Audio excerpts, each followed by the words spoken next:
오늘 본문의 말씀 의지해서 영성회복 두 번째 시간으로 이삭이라는 제목으로 함께 은혜의 말씀을 나누기를 원합니다. 우리가 지금 살아가고 있는 세상은 천국이 아닙니다. 천국이 아니기 때문에 우리 안에 눈물도 있고 슬픔도 있고 아픔도 있고 고통도 있습니다. 또한 사람들의 관계 속에서 갈등도 있고 시기와 질투가 있는 것이 이 세상의 삶입니다. 내 마음대로 내 뜻대로 되지 않는 것이 이 세상의 모습입니다. 그러기에 예수 그리스도를 믿는 자들이 세상 가운데 살아갈 때 어떤 마음과 어떤 자세로 살아가야 하는가, 이것이 참 중요한 문제입니다. 그런데 여러분, 우리가 아는 것처럼 우리는 세상 안에서 발을 딛고 삽니다. 세상의 가치관, 기준, 세상에 정해진 법을 따라 순응하며 살아가야 합니다. 그렇지 않으면 범법자가 됩니다. 사회에서 그것 때문에 지탄을 받고 그 다음에 감옥에 갈 수밖에 없습니다. 법을 지키지 않으면. 그렇다고 해서 법에 순응하며 이 세상을 따라서 살고 있지만, 우리는 세상 가운데 살고 있지만 세상에 속한 자는 아닙니다. 한번 따라 봅시다. 우리는 세상에 속한 자가 아닙니다. 우리는 누구에게 속한 자예요? 하나님께 속한 자입니다. 우리의 소속이 하나님 나라에 있고 우리는 하나님의 지배와 다스림을 받고 있기 때문에 우리는 하나님의 속한 자요, 예수 그리스도 안에 있는 자의 삶을 살아야 합니다. 그러기에 세상과 똑같이 살고 세상에 동화되어 세상보다 더 세상적으로 살아가지 말아야 합니다. 예수님께서 우리 가운데, 세상 가운데 우리를, 그리스도인들을 딱 놓으시고 부르신 가운데 뭐라고 말씀하시느냐? 마태복음 5장을 보면 산상수훈에 이런 말씀합니다. 너희는 세상 가운데 빛이다 라고 말씀합니다. 너희는 세상 가운데 소금이다 이렇게 말씀합니다. 부패되어 있는 것을 소금이 가서 다시금 회복하여 신선하게 만드는 것처럼 너희의 역할이 세상을 변혁시키고 세상을 변화시킬 주체가 너희들이다. 세상이 어둠 가운데 있느냐? 어둠 가운데 동화되고 세상의 가치관, 세상의 시대적인 조류를 따라가는 것이 아니라 그 세상 속에서 빛이 되어 예수 그리스도의 생명, 예수 그리스도의 복음으로 세상을 지배하고 다스릴 주인공이 누구냐? 너희들이다 라고 말씀하고 있는 것입니다. 그러기에 우리는 세상 가운데 살고 있지만 세상 가운데 속하지 않은 자들이 우리 그리스도인들입니다. 그래서 예수님이 계속해서 말씀합니다. 이 세상이 악한 세상이지만 악을 선으로 이기라 말씀하시며, 너희가 어떤 사람이 정말 오른편 뺨을 때리거든 왼편 뺨까지 돌려대는 마음의 넉넉함과 여유가 있어야 한다.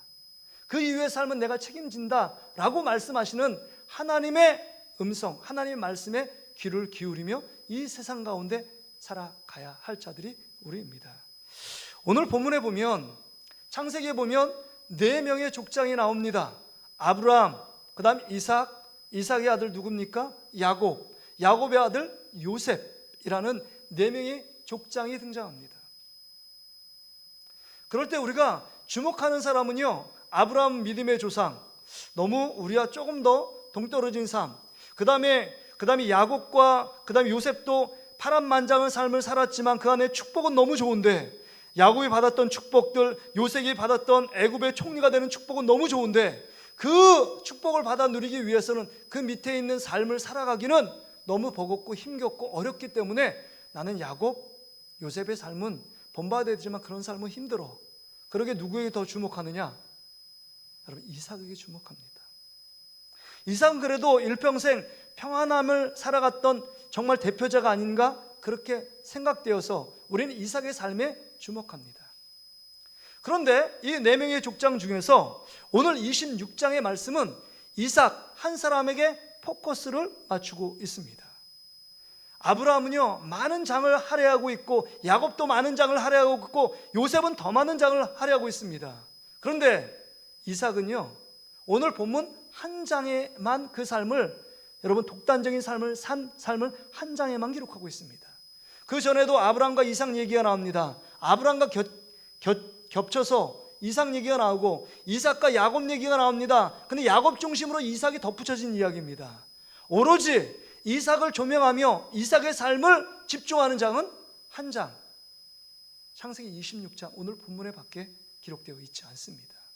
이 말씀을 통해서 세상 속의 그리스도인, 세상 속에 예수 그리스도를 믿는 자들은 어떠한 삶을 살아가야 하는지 오늘 이삭을 통해서 우리가 조명해 보면서 함께 은혜를 나누길 원합니다. 첫 번째는요, 오늘 본문에 보세요. 우리가 읽지 않았지만 26장 1절에 보니까 이렇게 나옵니다. 아브라함 때에 첫 흉년이 들었더니 그 땅에 또 흉년이 들매 이삭이 그랄로 가서 블레셋 왕 아비멜렉에게 이르렀더니, 이렇게 기록합니다. 여러분, 아브라함, 그 아버지 때 아브라함이 큰 흉년이 들었습니다. 그것 때문에 애굽에 내려갔어요. 근데 아브라함이 이제 죽고 아버지가 죽고 이삭이 족장으로서 그 많은 사람들을 이끄는 대표자가 됐습니다. 근데 여러분, 흉년이 들었다는 것은 비가 오지 않는다는 거예요. 사막 기후에 비가 오지 않는다는 건 생명이 살 수 있어요, 없어요? 생명이 살 수 없는 것입니다. 곧 흉년은 곧 죽음을 의미하는 것입니다. 황무지 같은 사막으로 변하는 것입니다. 여러분, 그렇다면 정말 먹고 살 일이 막막한 거 아닙니까? 그러기에 앞집도 애굽으로 향하여 갑니다. 옆집도 애굽으로 향하여 갑니다. 뒷집도 애굽으로 향하여 갑니다. 이유는 뭐냐면 애굽에는 나일강이 사시사철 흐르고 그 안에 물이 풍족하고 먹을 양식이 있습니다. 그러기에 아버지 아브라함도 갔었고 수많은 사람들이 동일하게 정말 상식이 있는 사람이라면 다 애굽으로 내려가서 이 흉년을 피하려고 다 내려갑니다. 풍년이어서 그냥 자기가 갖고 있는 익숙한 환경 속에 살면 얼마나 좋겠습니까? 그런데 흉년이 들기 때문에 여러분, 살고 먹고 살 일이 아득하고 까마득하기 때문에 내려가는 것입니다. 여러분, 여기서 주목해야 될 것은 이삭 한 사람의 결정으로 지금 내려가는 것, 여러분, 이삭 한 사람만을 위한 결정이 아니라는 거예요. 보세요. 아브라함에겐 318명의 군대 그 장정들이 있었습니다. 그러니까 남자들이 318명 있으면 그들 아내들이 있을 거고 자식들이 있고 시간이 흘렀으니까요. 여러분, 주석학자들이 얘기하길 이삭이 부족이니까 어느 정도 이삭의 무리들이 있었느냐, 식솔들이 있었느냐, 뭐 10명, 20명이 아닙니다. 100명이 아닙니다. 거의 3,000에서 4,000명, 많게는 5,000명 정도의 인원들이 함께 움직이고 있었고 그 안에 염소와 양, 소들이 즐비한 동물들을 키우고 있었습니다. 흉년을 맞이했다는 것은 지금 3,000명, 많게는 5,000명의 사람들이 죽음의 위기에 직면해 있는 정말 절체절명의 위기의 순간입니다. 근데 애굽으로 내려가려고 준비하고 있습니다.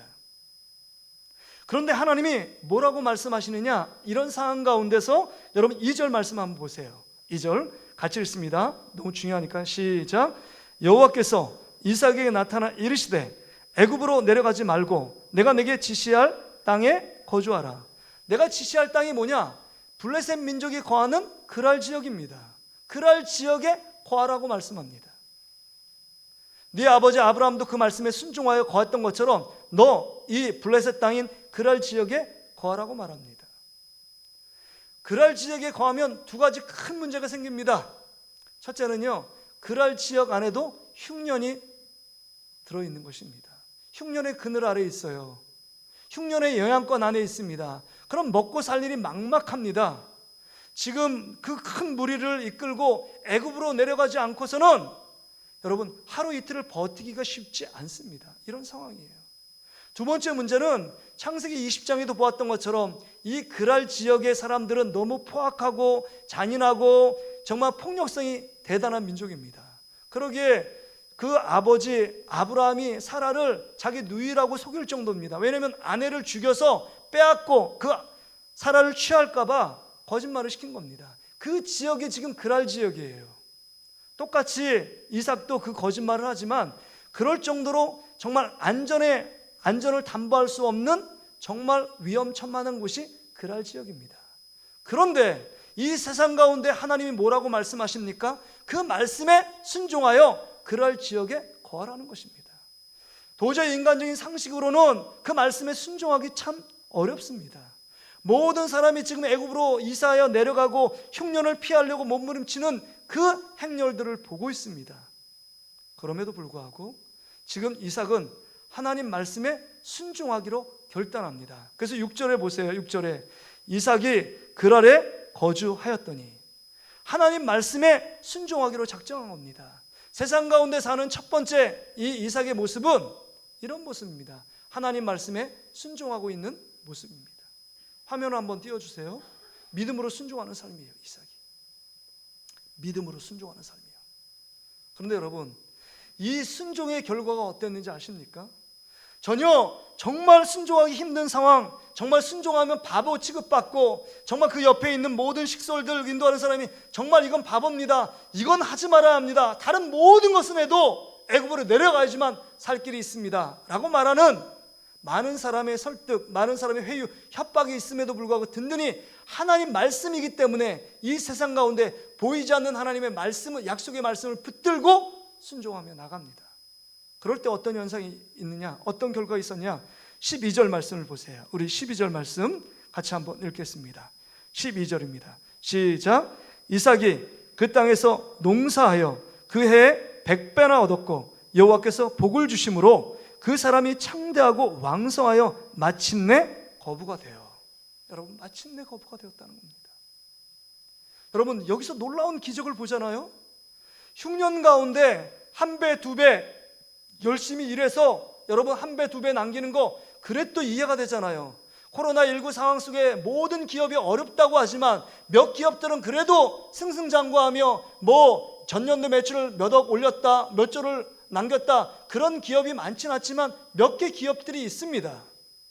우린 그것을 이해하잖아요. 근데 한 배, 두 배, 10배도 아니라 100배를 얻었다는 것은 여러분, 이삭과 그 무리들이 열심히 농사에 수고해서 지금 100배의 결실을 얻었느냐? 그것이 아니라는 겁니다. 이 100배의 기적은 인간의 노력, 인간의 열심, 인간의 적극성, 인간의 근면성으로 농사를 지은 것이 아니라 하나님의 전적인 축복이라는 것입니다. 하나님의 말씀, 오직 하나님 말씀에 순종하여 이삭이 움직이고 믿음의 발걸음을 띄었을 때 하나님이 주시는 축복은 100배의 축복이에요. 하나님만이 하실 수 있고, 하나님만이 줄 수 있고, 하나님만이 역사할 수 있는 기적을 지금 보여주시고 있는 것입니다. 그런데 한 가지 더 놀라운 것은요, 여러분, 이게 하나님이 하셨다는 일들이라고 생각할 수밖에 없는 게, 보세요 여러분, 아브라함과 이삭은요 원래 농경 문화, 그 문화를 경험해 본 적이 없습니다. 양과 염소를 치는 유목 생활입니다. 풀을 뜯기고 나면 그 다음에 목초지를 찾아서 여러분 더 이동하고 그 유랑자의 신분으로 살아갈 수밖에 없습니다. 그런데 오늘 여기 12절 본문에 보세요. 이삭이 그 땅에서 뭐 한다고요? 농사하여. 농사는요 낯설은 일입니다. 한 번도 가보지 않은 일이에요. 경험하지 못한 것입니다. 그럼에도 불구하고 농사를 지었는데 100배의 축복을 받아요? 한 배, 두 배 남기는 것도 본전일 텐데, 여러분 100배의 축복을 받았다는 것은 하나님의 온전한 간섭이에요. 하나님만이 하실 수 있다는 겁니다. 지금 시대의 우리의 모습이 이런 모습 아닐까요? 흉년이 든 모습이요. 코로나19 때문에 모든 것이 마비되어 있고 모든 지표가 다 떨어져 있는 이 상황 속에서 여러분이 이 세상 속에 무엇을 붙잡고 무엇을 의지하고 무엇을 믿고 살아가고 있느냐 하는 것입니다.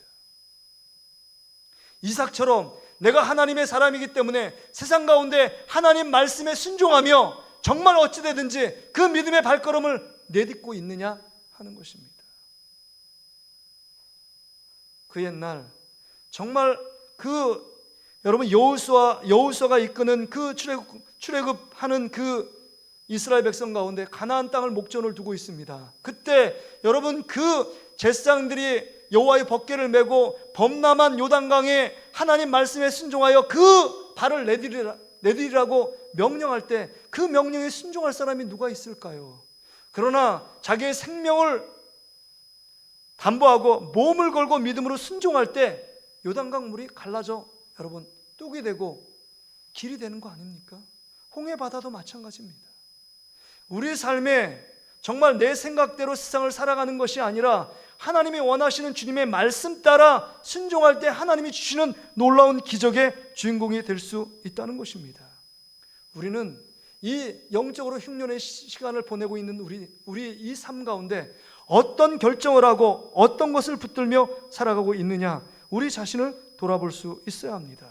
우리도 여러분 이삭처럼 정말 그랄 지역을 움직이지 말라고 그 땅에 거주하라고 말씀했던 것처럼 아무리 위험이 있고 아무리 여러 가지 먹고 살기 걱정이 앞설지라도 그 일은 하나님이 책임져 주시고 그 땅을 머물러 있으라고 말하는 겁니다. 우리도 여러분 믿음으로 결단해야 합니다. 머물러야 합니다. 떠나지 말아야 합니다. 여러분, 이 어렵고 힘든, 영적으로 힘든 이 상황 속에서도 믿음을 버리지 말고 믿음 안에 거하는 여러분 되시기를 주의 이름으로 축복합니다. 예배의 자리를 떠나면 안 됩니다. 기도의 자리를 떠나면 우리도 하나님 앞에서 정말 빈궁한 인생, 그 가운데 실패의 인생으로 끝날 수밖에 없다는 사실을 기억해야 합니다. 그럴 지역을 머물라 말씀하시면 머물고 순종하며 걸어가는 것입니다. 하나님 말씀하시기 때문입니다. 여러분, 순종의 클라이막스는요, 창세기 22장에 모리아산에서 정말 아브라함에게 순종했던 그 이삭의 모습이요, 이삭의 이미지는 순종이에요. 정말 나무로 단을 만들었습니다. 자기 아들 이삭을 그 위에 올려놓습니다. 다 묶었어요. 그러면요, 이삭은요 청소년이에요. 아브라함은 늙었습니다. 그냥 밀어제치고 가면 돼요. 그런데 칼을 들어서 완전히 이삭을 죽이는 그 순간까지도 그냥 자기를 죽이도록 허락하고 있는, 그 아버지 말씀에 순종하고 있는 이삭의 모습이요. 어떻게 이게 가능할까요? 지금 우리가 이 시대를 살아간다면 어떻게 부모님 말에, 정말 자기를 죽이는 부모의 말에 하나님이 말씀하시니까, 그 하나님의 뜻이니까 순종하며 고분고분 그 자리를 지킬 수 있느냐 하는 것입니다. 이삭은 그랬다는 겁니다. 하나님의 준엄한 말씀이 있으면 아무리 안전이 담보되지 않고 여러 가지 먹고 살기를 힘들고 막막할지라도 하나님 말씀하시면 그 말씀에 붙들고 그럴 지역에 머물고 있는 것입니다.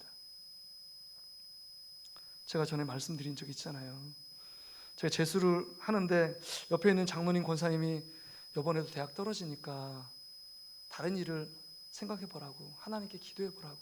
근데 여태까지는 그냥 이렇게 와서 정말 자기 실력대로 갔는데, 그때는 너무 고민이 돼서 한 달간 공부해도 늘 귓전에 떨어진다 생각밖에 없으니까 이때는 진짜 하나님이 살아계신가 내가 확인하고 가야겠다 하고 9월 달에 담임 목사님께 허락을 받고, 여러분 제가 그때 유초등부 반사도 했거든요. 교사도요. 그 허락을 받고 한 달간 시간을 달라고 해서 기도원을 가기를 계획을 잡고 떠납니다. 근데 마지막 날 30일 약속한 마지막 날 수요일 날인데 예배가 다 끝나고 그 다음에 응답이 없었어요. 하나님의 응답이 없습니다. 얼마나 고통스럽고 괴로웠는지 몰라요. 그 전에 그냥 확 내려갈까 생각하다가 그 위에 이제 끝나고 나서 기도원 동산에 올라가 기도하는데, 그때 고린도전서 2장 16절 누가 주의 마음을 알아 주를 가르치겠느냐, 이 말씀이 쫙 오는 거예요, 비처럼. 근데 여러분 갈등이 되더라고요. 이게 하나님의 종으로 부르셨다 말씀이 뭐 그냥 이렇게 새겨지는 말씀에 본능적으로 제가 반응을 했습니다. 근데요, 부모님한테 얘기하고 그 다음에 믿음의 선배들, 청년분들 얘기하니까 뭐 이렇게 어려운 길을 가냐고. 지금 너는 이과를 배웠기 때문에, 이 총신대는 문과니까 문과 하려면 한 달 동안 이제 11월 말에 12월 초에 시험을 보는데 뭐 국어 2도 안 배웠고 사회 2도 안 배웠고 세계사 이런 걸 안 배웠기 때문에 너에게 불리할 거다. 그러지 말고 그냥 이과니까, 내가 컴퓨터공학과는 산업공학 가기를 원했거든요. 그러니까 그 과를 그냥 갈 수 있도록 대학교를 그냥 일반대 나오고 대학원을, 신학대학원을 가라. 이렇게 선배들이 저를 설득을 시켰습니다. 근데 점점 더 제가 기도하면 기도할수록, 그러다가 신학대학원 들어가면 대학원 때 들어가서 신학대학원 안 가고 그냥 세상으로 빠질 것 같아요. 그래서 결단을 했습니다. 여러 가지 손해를 감수하고 힘든 상황이지만, 불리한 환경이지만 하나님 말씀하셨기 때문에, 말씀을 주셨기 때문에 그 말씀에 순종하기로 결단했습니다. 그래서 학부부터 신학교를 들어가게 됐습니다. 그 이후에 하나님이 저를 인생을 이끌어 가셨습니다. 한 번도 후회함은 없어요. 그 어려움이 있지만 그 안에 정말 그 안에 하나님이 주시는 은혜가 있었고, 하나님이 돌보시는 하나님의 특별한 간섭이 있었습니다. 중요한 것은요, 순종할 때 하나님이 이 세상 가운데 길을 열어주시는 하나님의 놀라운 인도하심이 있다는 사실을 기억하고 하나님 말씀에 순종하는 저와 여러분 되시기를 주의 이름으로 축복합니다. 여러분, 우리가 두 번째 생각할 것은 여기 본문에 보니까 지금 이제 거부가 되었습니다. 거부가 돼서 이제는 거기 지역에 있는 그랄 지역에 사는 사람들이 그 이삭 부족을 보고 시기하고 질투하게 됩니다. 여러분 14절 말씀 보세요. 양과 소가 떼를 이루고 종이 심이 많음으로 블레셋 사람이 그를 시기했다고 했습니다. 그 아버지 아브라함 때 그 아버지의 종들이 파한 모든 우물을 막고 흙으로 메웠더라. 아비멜렉이 이삭에게 이르되 네가 우리보다 크게 강성한즉 우리를 떠나라. 지금 머물라고 하는데 떠나라고 말합니다. 보기 싫다는 겁니다. 왜냐하면 우리는 간신히 흉년에 버티고 근근히 버티고 있는데 이삭 부족은 지금 농사를 지었는데 100배의 결실을 맺습니다. 그리고 이삭이 판 우물을 파놨는데 우물을 파면요 우물이 막 샘솟듯 넘쳐나는 거예요. 여러분, 아브라함이 판 우물을 다시금 파면 바로 나오는 게 아닙니다. 우물을 여러분 아세요? 우물을 파가지고 계속적으로 물을 길지 않으면 그 안에 물이요 말라버립니다. 세월이 많이 흘렀어요. 근데 우물에 다시금 우물이 나온다는 건 기적입니다. 하나님의 도우심이죠. 근데 아버지 이삭이 팠던 우물을 그들이 그냥 메워서 물이 안 나왔는데 다시금 이삭이 그 안에 거와서 우물을 팠습니다. 우물이 나오는 거예요. 그 다음부터 이 그랄 지역에 슈퍼 갑질이 시작합니다. 그래서 떠나지 말라고 하나님께서 말씀했기 때문에 그랄 골짜기에 머뭅니다. 이삭 부족이. 근데요 거기서 이제 살니까 우물을 팠잖아요. 아브라함이 팠던 우물을 팠는데 펑펑 우물이 쏟아져 나오는 겁니다. 그러니까 그랄 지역의 사람들이 그거를 빼앗습니다. 내 지역이니까 내 거다. 니들 떠나라 라고 말하는 거예요. 얼마나 열받겠습니까? 얼마나 힘들겠습니까? 여러분, 이삭이 가지고 있는 군사들이 있어요. 아브라함 때부터 기른 군사가 있잖아요. 그러면 여러분 그랄 싸움이 됐든 안 됐든 싸움해보고 지면 빼앗기는 거고 이기면 계속 그 자리에 거하는 거 아닙니까? 하나님도 그 자리에 거하라고 말씀하셨잖아요. 그런데 이 이삭은 바보처럼 우물을 내어줍니다. 이건 엄청난 바보예요. 왜냐면요 여러분 그 사막 기후 속에서 우물이 없다는 것은요 아까도 3,000명에서 5,000명 되는 그 부족들이요 우물을 내놓고 떠난다. 여러분 물을 하루라도 먹지 않으면 여러분 짐승들이요 살 수 없어요. 그리고 그 우물을 내어주고 그 다음에 우물을 파면 우물이 나온다는 보장이 있어요 없어요? 보장이 없습니다. 보장이 없어요. 하루길을 가든 두루길을 가든 한 달이 지나도 우물을 파지 못하면 지금 3,000명 5,000명 되는 사람들은 전멸당할 위기에 놓여 있는 것입니다. 그러게 지금 우물 나는 곳에서 계속 머무는 것이 가장 좋은 선택입니다. 그럼에도 불구하고 이삭은 바보처럼 싸우지 않습니다. 다투지 않습니다.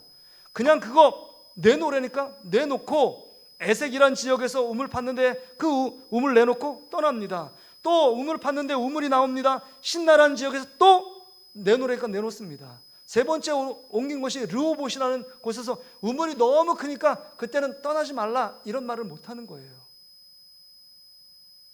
여러분, 여기서 왜 이삭은 이 세상 사람들과 이 그랄 사람들하고 자기 기득권을 말할 수 있고 자기가 수고로 판 우물, 자기 아버지가 판 우물이라고 주장하면서 계속 머물 수 있었는데 왜 계속적으로 양보하고 옮긴 이유가 무엇이냐 하는 것입니다.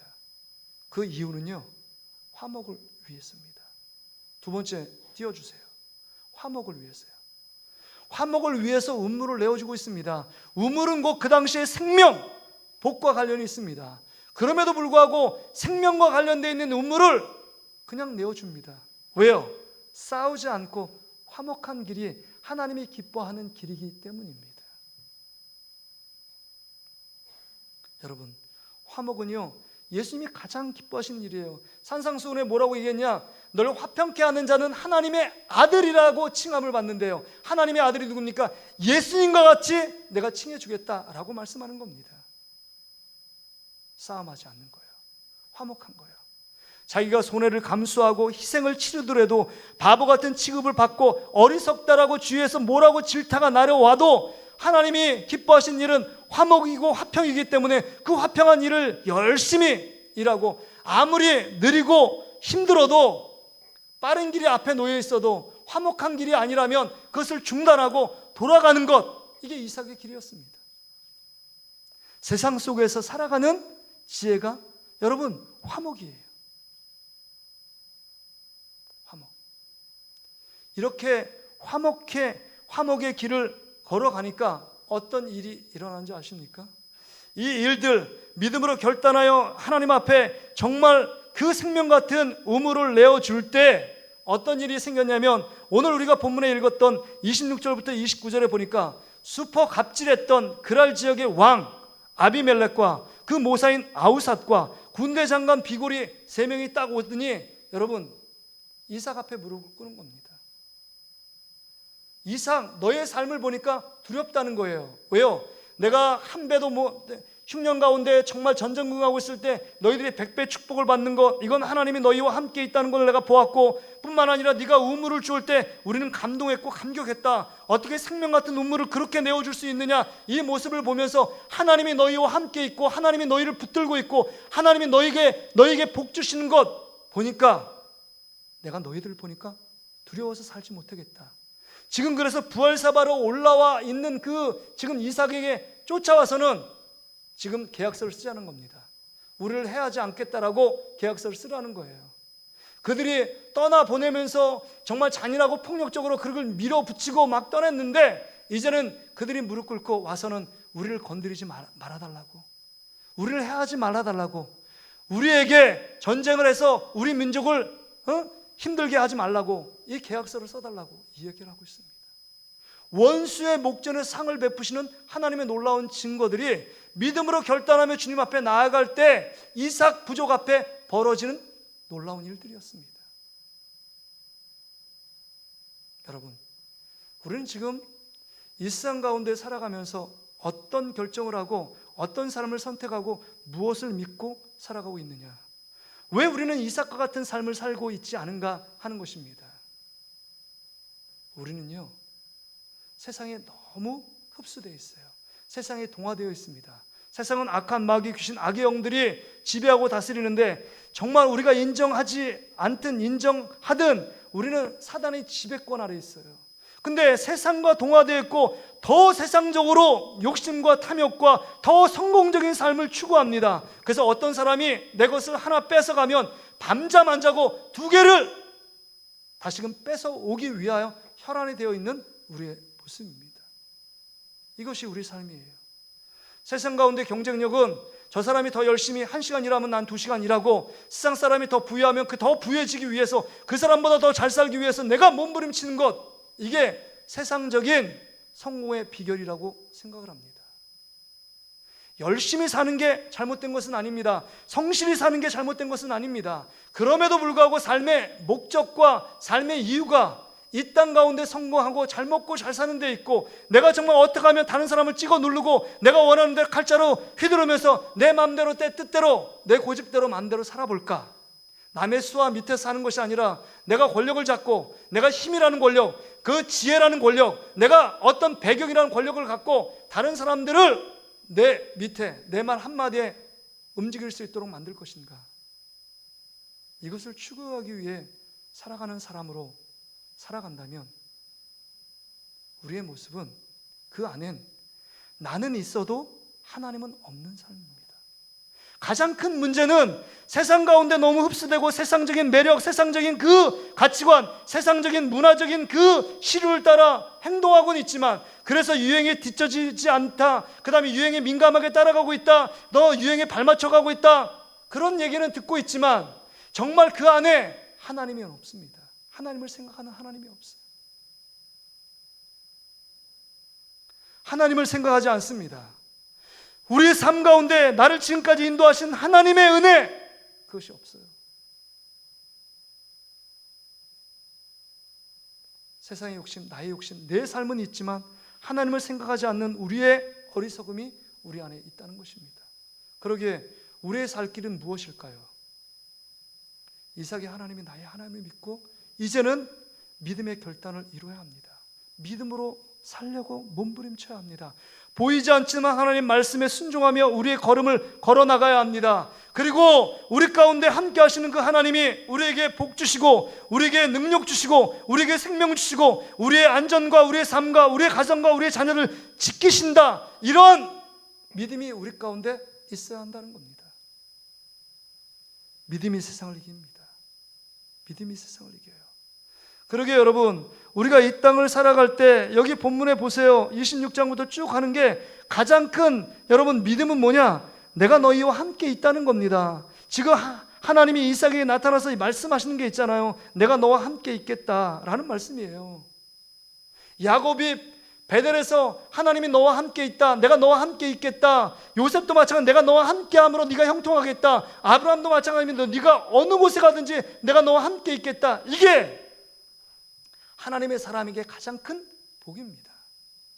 그러기에 이 믿음을 갖고 이삭이 여러분 생명 같은 우물을 양보할 수 있었던 것은, 나는 이 생명 같은 우물을 양보하지만 내게 복과 생명과 나 모든 것을 함께 하시는 그 하나님이 나와 함께 있어. 우물은 양보할 수 있지만 하나님은 양보할 수 없어. 이게 이삭의 믿음이었습니다. 내가 여러 가지 손해는 볼 수 있지만 하나님의 약속의 말씀 믿고 순종하는 것, 하나님이 여기와 함께 우리와 함께 있다고 말씀하셨기 때문에 내가 그럴 지역을 떠날 수 없어. 나에게 손해가 있고 여러 가지 피해가 있고 여러 가지 어려움이 닥쳐 있을지라도 하나님이 우리와 함께 있어.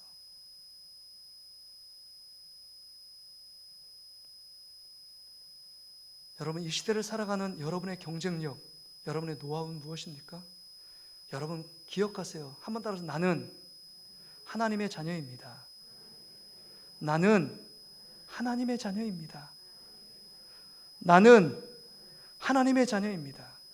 하나님의 자녀는 하나님께서 책임지시고, 하나님의 자녀라는 것은 하나님께 속한 자들을 말하고, 하나님의 자녀라는 것은 하나님이 여러분의 인생의 마지막까지 함께 한다는 증거입니다. 그 하나님이 우리와 함께 한다는 그 믿음을 갖고 나아갈 때, 우리 앞에 보여질 때 전혀 순종할 수 없는 상황이고, 우리 보여질 때 우물을 양보할 수 없는 상황이지만 하나님이 우리와 함께 계시기 때문에 다른 사람은 볼 수 없는 것을 보고, 다른 사람은 체험할 수 없는 걸 체험하고, 정말 경험할 수 없는 것을 경험했기 때문에 이삭은 아브라함부터 본, 아버지부터 본 믿음의 증거들이 있는 거예요.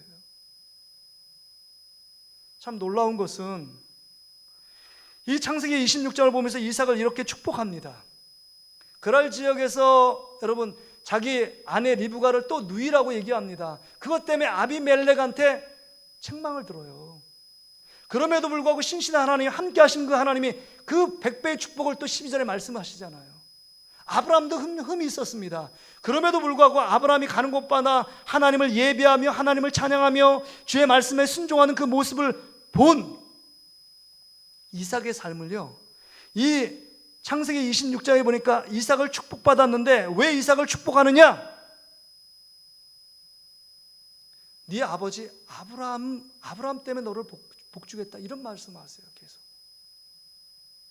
그렇다면 이 세상을 살아가는 우리들, 기성세대인 아빠 엄마가 정말 우리 자녀들에게 무엇을 보여주고 무엇을 보게 하고 그들에게 어떤 가치관으로 살게끔 하느냐, 이것이 너무 중요합니다. 그들이 얘기는 안 하지만 부모처럼 살아가면 진짜 같은 가짜다 이렇게 여긴다면 그들이 신앙생활을 똑바로 할 수 있을까 생각해 보아야 합니다. 나는 정말 믿음 생활 잘해, 나는 정말 겉과 속이 똑같아. 하나님 앞에 완벽한 사람은 없잖아요. 이렇게 얘기하는 사람은 신앙생활 엉망인 사람이에요. 난 진짜 신앙생활 잘해, 이 사람 믿음 없는 사람입니다. 진짜 신앙생활 잘하는 사람도 늘 겸손해서 내가 정말 한 거 아무것도 없습니다, 이렇게 온 것은 주의 은혜입니다. 그러기에 지금 우리 부모 세대가 아브라함처럼 이삭이 보여준 것, 이삭이 아브라함의 뒤를 따라가는 것, 야곱이 이삭의 뒤를 따라가고 요셉이 야곱의 뒤를 따라가는 것, 이렇게 삶을 결단할 수 있도록 만들어주는 것, 이게 우리 삶에 이 세상 속에 살아갈 때 정말 하나님이 우리와 함께 계시는 믿음의 증거, 불리하고 힘들고 어렵지만 세상처럼 더 얄팍하게, 더 교활하게, 더 교묘하게 세상처럼 동화되라 라고 말하는 것이 아니라, 너희들 하나님 말씀에 순종하며 살아야 돼. 하나님께 기도하며 살아야 돼. 너 주의 전을 떠나면 안 돼. 하나님을 예배하는 것 떠나면 안 돼. 아무리 급박하고 아무리 분주하고 아무리 급해도 하나님 말씀, 하나님을 예배하는 것 떠나지 말아야 돼.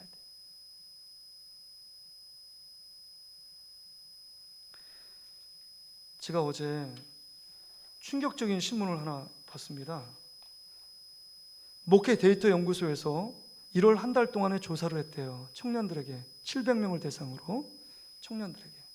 우리 청년들을 위해서 기도해 줘 있는데, 청년들만 아니라 700명을 대상으로 해서 전국에 19세부터 만 19세부터 39세까지 청년들을 대상으로 조사를 했는데, 그 중에 예수 그리스도를 믿는 자 안에서, 그러니까 목회 데이터 연구소니까 21세 연구와 공동으로 조사를 했는데, 그 예수 믿는 자 중에, 청년들 중에 10년 후에 신앙을 지키겠느냐 얘기하니까 그 중에 47%가 나는 교회를 떠날 거다. 그 중에 가장 정말 36%, 그 중에 정말 열성신자 청년들 36%가 그 안에 담겨 있고, 그 안에 11%가 그냥 왔다 갔다 하는데 나는 10년 후엔 교회를 떠나겠다. 이런 통계가 나와 있어요. 모르겠습니다. 어떤 관점으로 이 사람들만 대상으로 했는지 모르지만, 공신력인 데이터, 이 신문 이 조사기관이 공신력이 있는데 그렇게 지금 발표를 했어요. 그렇다면 우리의 청년들이 지금 교회를 다니고 있는데, 정말 예수 그리스도 하나님이 우리와 함께 하신다는 믿음을 갖고 세상과 맞부딪혀 정말 이삭처럼 믿음을 타협하지 않고, 정말 세상 가운데 하나님 믿는 자처럼 말씀에 순종하고, 정말 하나님 앞에서 세상에 손해볼지라도 하나님 앞에 신앙은 손해보고 신앙은 양보하지 않는 그런 청년들과 그 자녀들로 키워낼 수 있을까? 정말 우리의 삶은 정말 믿음 안에서 정말 하나님이 우리와 함께 계신 믿음의 증거들이 우리 안에 있어, 그 증거들로 말미암아 우리의 다음 세들이 바르게 세워지고, 우리들이 그 믿음대로 순종하며 이 어려운 영적인 이 영적으로 흉년된 이 코로나19 시대 속에를 돌파하고 하나님 믿는 멋진 삶을 살아갈 수 있을까 하는 것입니다.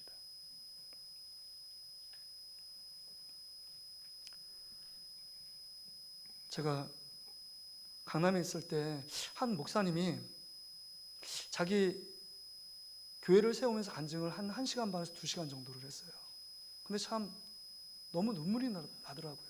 그 목사님, 그 교회가 어디냐면 장축체육관 앞에 있는 장춘교회입니다. 남창호 목사님이 이런 얘기를 하시는 거예요. 교회가 있었는데 교회를 이제 작아서 교회를 다시금 건축하게 됐대요. 그래서 장춘교회 앞에 있는, 보면 장춘교회가, 장춘체육관 앞에 있는 장춘교회가 아주 산 모양처럼 이렇게 두 개 봉우리가 이렇게 되어 있어요. 너무 아름답게 지었거든요. 근데 이제 뭐 구에서 다 허가를 받고 이제 건축이 시작됩니다. 건축이 시작되는데, 건축이 시작될 때 시끄럽다고 그 옆에 있는 뭐 잘 사는 모든 사람들이 와가지고 막 항의하고 머리띠 들고 막 피켓 들고 막 데모하는 겁니다. 그리고 조망권 다 허락을 받았는데, 조망권이 있는데 이렇게 조금 높이 봉우리가 올랐다고 앞에서 있는 체육관 쪽에, 산 쪽에 보이지 않는다고 조망권을 사수하라 하면서 계속적으로 데모를 하더라는 거예요. 앞에서, 교회 앞에서. 그래서 목사님이 그분들을 다 들어오라고 그랬대요. 차를 주면 다 들어오라고. 여기 있는 대표자들 저하고 얘기하자고. 뭐가 힘드냐고, 뭐가 어려움이냐고 딱 얘기하니까, 뭐 이제 뭐 조망권도 안 되고 시끄럽고, 교회가 이래서 뭐 주차기관도 협소하고, 그 다음에 뭐 여러 가지 막 하여튼 교회에 막 되는 거예요. 근데 마지막은 1시간 2시간 얘기하다 보니까 뭐냐면, 목사님 뭐 교회는 져야 되는데 보상해야 되지 않겠습니까? 보상. 데모하고 있는데, 쉽게 말하면 이 데모하는 목적이 우리 안에 피해를 주고 있는데, 그 피해 보상으로 정신적인 건 피해할 수 없으니까 물질로 보상하십시오라는 거예요. 교회를 간신히 짓고 빚으로 짓고 있는데 보상하려고 그러면 보상이 어마어마하게 요구를 막 하시더라는 거죠. 당회를 열었습니다. 장로님들한테 얘기했대요. 장로님이 말씀, 목사님 그냥 밀어붙여도 됩니다. 어차피 이거 조망권은 어차피 다 허가를 받고 우리 안에 뭐 침해받지도 않고 그 안에만 지으면 됩니다. 공기가 늦어지고 작정했던 그 건축 시간보다 늦어지면 더 비용도 많이 들고 힘듭니다. 지금 지을 때 져야 합니다. 자재가 더 오를 수도 있습니다. 먼저 이런 얘기를 하셨대요. 근데 이 남 목사님이 장로님들한테 부탁을 했대요. 지역사회와 싸우는 게 좋을까요? 만약 싸운다면 이 교회가 이곳에 존재하는 이유가 없을 것 같은데요. 그러니까 우리 조금 힘들더라도 어차피 부채를 졌는데 좀 더 부채를 가지고 이분들이 하자는 대로 어느 정도 맞춰서 보상을 해 줍시다 라고 얘기를 했대요. 그리고 성도들한테 공동회를 통해서 양해를 구했대요. 빚을 더 많이 졌습니다. 공기는 6개월인가 1년 동안 늦어졌대요. 근데 여러분, 그 교회 건물이 건축되고 나서 거기에 이제 입당할 때 그 목사님이 성악가 출신이거든요. 서울대 음대 성악가. 거기에 있는 유명한 오페라 가수, 그 다음 공연들을 하면서 입당할 때 그 동네 축제를 하면서 모든 사람들, 어렵게 만들고 힘든 분들을 떡을 던지면서 다 떡을 돌리면서 초대를 했대요. 근데 그들이 환하게 웃으면서 이런 교회 있으면 너무 좋죠. 우리 뭐 문화적인 환경 속에서 공연도 보고 너무 좋네요. 이구동성 이렇게 칭찬하더래요. 교회가 존재하는 목적이 뭘까요? 성도가 이 땅 가운데, 세상 가운데 살아가는 이유가 뭘까요? 하나님이 계시잖아요.